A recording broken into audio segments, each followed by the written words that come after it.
Monza's one of the greatest names in Grand Prix racing and the history of racing.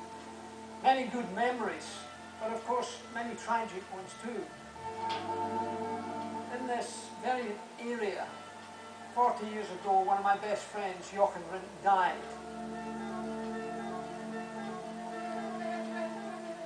In my time, if I raced for 5 years, there was a 2 out of 3 chance I was going to die. Shocking statistics.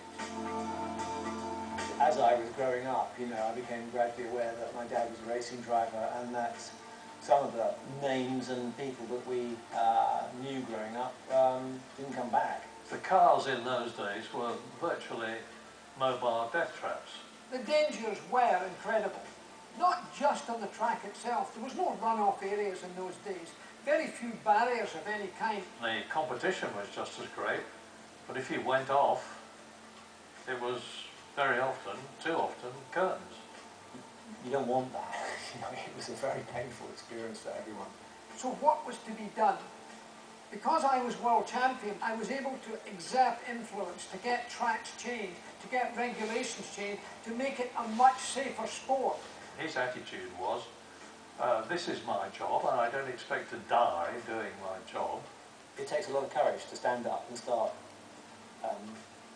arguing the case for safety as a racing driver, because you're going to incur the attack of being scared.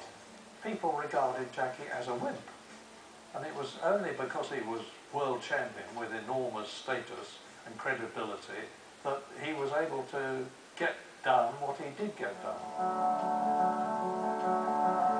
The number of fatalities declined throughout the decades.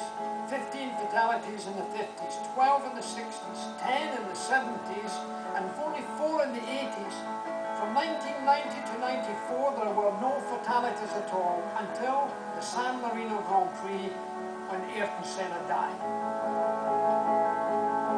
Senna's accident was, in terms of public awareness, the biggest that there has ever been in the history of the sport. For this to happen to such a famous and such a brilliant man as Senna was a real wake-up call.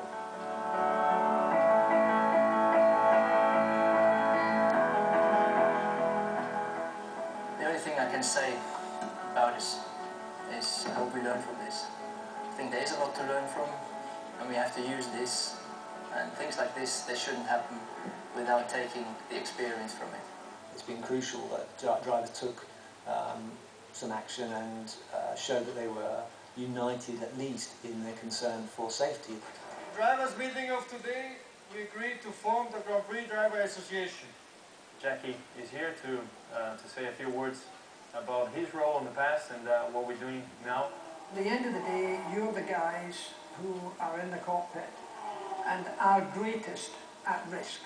Sterling Moss will tell you that in his day, you would never do what drivers do today, like Schumacher crowding Barrichello up to the wall. Schumacher's almost put him in the wall! Schumacher almost put him in the wall there! Because in Sterling Moss's day, you knew that if anything like that happened, that was you finished for. And it's almost a dead heat! It's Jackie Stewart, Rich, Beltoise and McLaren. Nobody has ever seen the finish of a motor race like that. You couldn't take liberties. In those days you would hit a stone wall, you would hit a telegraph pole, you would hit a house even. I think complacency is a big mistake. I think that it's very easy to become complacent. That is the problem with making things safer and safer, is that people start to think that it's totally safe, and it isn't.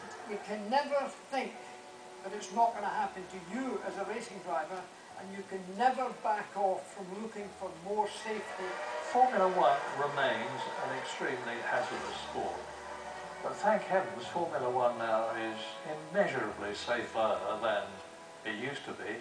It's not safe, and it never will be completely safe, but it's a lot better.